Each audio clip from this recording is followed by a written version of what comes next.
everybody, how you doing today? I was showing up today because I want to talk about something that I heard about that the EU is doing studies on, and that's electromagnetic fields. Now, electromagnetic fields are caused by electrical items such as our cell phones, our smartphones, our iPads, our computers, things that are running off this electromagnetic pulse.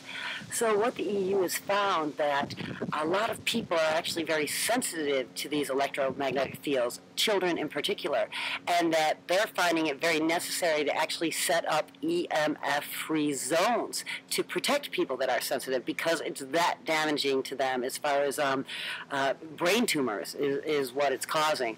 But on a whole other realm, I just want to throw this in as food for fodder for all you people.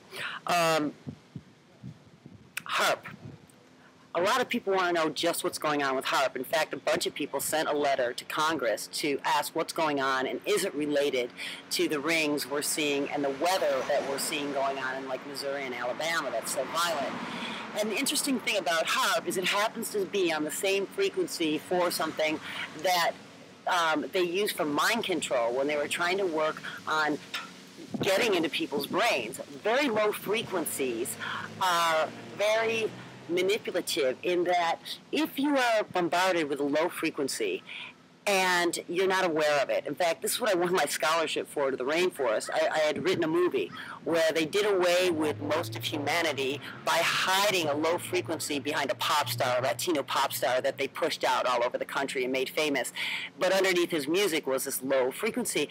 And let me tell you what happens with low frequencies, which is why I'm often talking about frequencies and how important it is. When you're on a low frequency, 1, 2, on a scale from 1 to 13. If you've watched any of my stuff, you'll understand why. You are on the farthest away from being divinely protected. You are on a level of frequency where there is illness, there is death, there's accidents, there's jail. So, if you are, unbeknownst to you, put into a low frequency, and let me tell you how you do this. If you are around a low frequency or bombarded with low frequencies, no matter what your frequency is, our residing frequency is the same as the planet right now, 7.8. But if you get bombarded with low frequencies or hang around low frequency people or begin constantly doing drugs all of a sudden and force yourself into a low frequency, no matter how high frequency you previously were, you will then begin to resonate with the frequencies that are most dominant in your life. So if you are hanging out with an alcoholic every day, no matter how high your frequency is, your frequency will begin to start resonate with that person's frequency. So now let's take this electromagnetic field that we're talking about and imagine that we're all getting bombarded with low frequencies. Well, what you would see is that death and illness would begin to occur in people in all sorts of different ways. You couldn't trace it because if you bombard somebody with a low frequency, how it affects one person is going to be different than how it affects another. If you rattle the chain, the weakest link is going to break. So your weakest link might be your heart.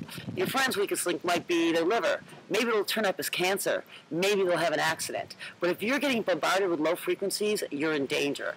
So with that science, the science of frequency, if we overlay that on what's going on with HAARP and these EMFs, we have a lot to think about. So I just wanted to throw that out to you YouTube brilliant minds out there and see what you all have to say about that. And I'll link some articles below so you can check it out for yourself. Thanks a lot.